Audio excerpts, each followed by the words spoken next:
Sir लेकिन ये जरा मुझे समझाइए कि आखिर में कौन सा ऐसा पैरामीटर है, वो कौन सा आधार है जिसके आधार पर किसी संपत्ति को हम मान सकते हैं कि हाँ ये पैतृक संपत्ति है, और कौन सी ऐसी कंडीशंस होती हैं? कुछ शर्तें आपने बताई, लेकिन थोड़ा अगर आप डिटेल में एक्सप्लेन कर सकें कि जो पैतृक संपत्ति नहीं रह जाती है।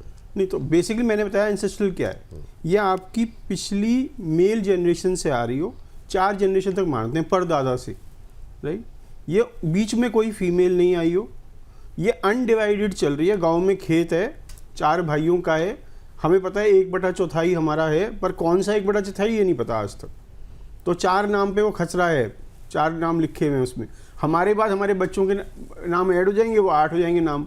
पर अगर मैं किसी बच्चे से पूछूं या आपसे पूछूं आपका इस पूरी ज़मीन में से कौन सा हिस्सा है, आपको नहीं पता, क्योंकि वो अनडिवाइडेड चला रहा है। तो ये अनडिवाइडेड होना बहुत ज़रूरी है, बहुत ज़रूरी है। तीसरी चीज़, बीच में कोई गिफ्ट या विल नहीं आनी चाहिए। अगर एक बार विल या गिफ्ट हो गई तो वो पैतृक नहीं रहती, राइट। तो अगर तो ये सब चीज़ें अगर आप देखोगे उसमें कि प्रॉपर्टी में अगर ये सब कंडीशंस मीट हो रही हैं तो ये पैतृक है, एंसेस्ट्रल है, अदरवाइज सेल्फ एक्वायर्ड है।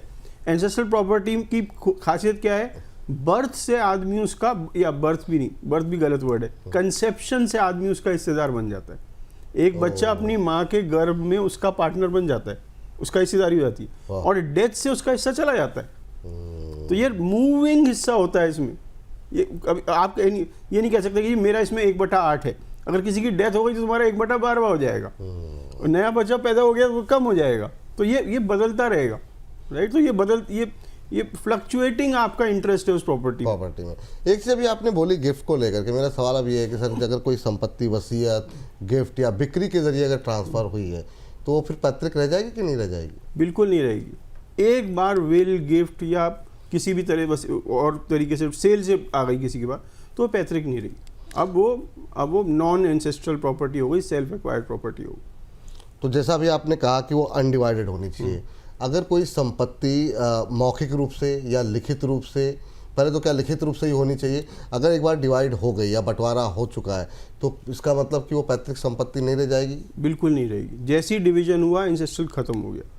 हमारे यहाँ भ्रांतियाँ हैं। बहुत लोग कहते हैं कि ये प्रॉपर्टी मेरे ग्रैंडफादर ने खरीदी, मेरे ग्रैंडफादर से मेरे फादर पे आई, अब क्योंकि ये फादर को ग्रैंडफादर से मिली है इसलिए मेरा इस पर जन्म सिद्ध अधिकार है। बिल्कुल नहीं है, बिल्कुल नहीं है।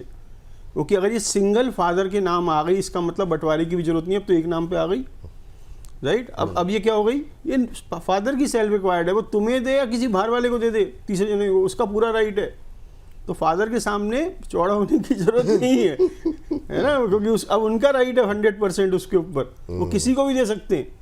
प्रॉब्लम क्या है, ना तो ये बात बेटे को पता है ना फादर को पता है कि ये एंसेस्ट्रल नहीं रही, तो वो भी सोचते हैं कि ये एंसेस्ट्रल चली आ रही है, इसका तो अधिकार जन्म सिद्ध का है, बच्चा भी मान के चल रहा है कि जन्म सिद्ध अधिकार है, जबकि नहीं है। ये काफ़ी महत्वपूर्ण बात बताई आपने। तो जो लोग भी ना अपने मतलब इनकी नज़रें लगी हुई हैं कि ये बाप दादा की संपत्ति है, तो बना करके रखिए संबंध। तो ऐसा ना हो कि कल को पता लगे कि आप इस उम्मीद में पाल के बैठे हो कि ये संपत्ति तो मेरी होगी, क्योंकि पैतृक संपत्ति है, वो है नहीं दरअसल। वो अगर पिताजी का मूड खराब हुआ तो फिर आप बाहर हैं।